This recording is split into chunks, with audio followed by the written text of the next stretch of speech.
long time ago and knew it was best to sit tight and wait for the connections to bubble to the surface. His throat was working now. He tried to swallow, but his mouth was as dry as newspaper. More breathing.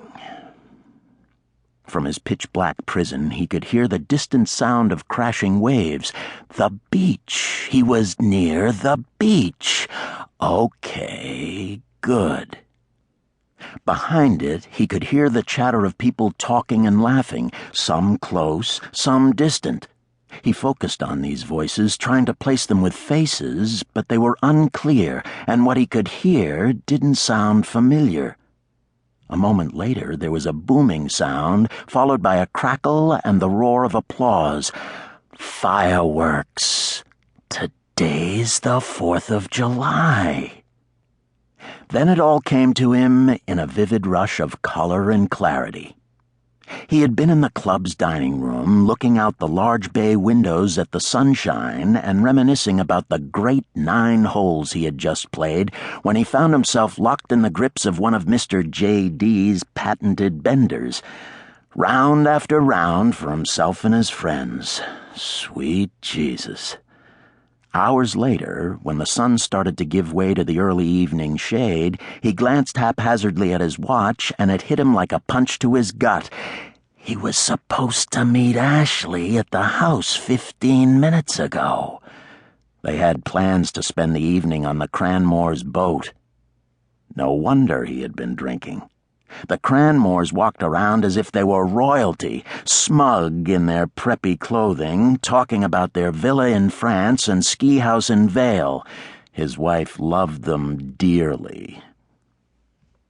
He remembered thinking he could fudge the driving part, but on the off chance that he was pulled over, he would have to convince one of Marblehead's finest that he was clearly sober, and even if the cop did let him go, they always did, the end result would still be that he was late. Instead of sitting in the boat, sliding back into J.D.'s patented comfort and guessing which parts of Sophia Cranmore's body had undergone plastic surgery, he would have to listen to Ash chew out his ass, and he was never in the mood for that. Once he had slapped her mouth shut for her. In turn, she had removed all the booze from his hiding spots and flushed it down the toilet. She even froze his credit cards and refused to give him his allowance. Definitely best to appease her. The cab dropped him off, he remembered that, and he clearly remembered opening his bedroom door to a strange but pleasant sight. Ash should have been dressed in that unflattering black Calvin Klein number, sitting on the bed with her legs crossed and staring at him with eyes full of murder because once again he had come home late, sun-baked and polluted. Instead, she was dressed in a pair of old white shorts and a faded blue Nantucket t-shirt, lying face down on their king-size bed. She appeared to be passed out. Ash was known from time to go on benders herself. 3 glasses of wine was all it took. Lights out, good night, folks. But this was out of character for her. He had walked over to the bed and started rubbing her back. She didn't wake up, didn't even move. To his surprise, he felt the lonely thing between his legs spring to life.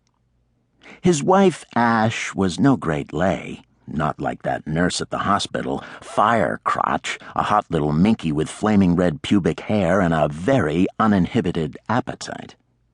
But that affair had just recently ended, and rather badly, and what he was left with was Ash. So he stood in the hot bedroom, rubbing her back and getting himself worked up, and ignoring that just last month when he had turned 54, he had discovered blood in his urine and semen. He had started to lift up her top, and then... Shit, he couldn't remember. More breathing. More sweat. People outside laughing.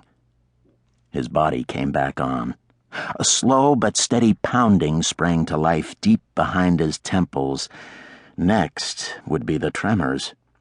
If he could get to the bottle quick, he could head them off, maybe even the vomiting.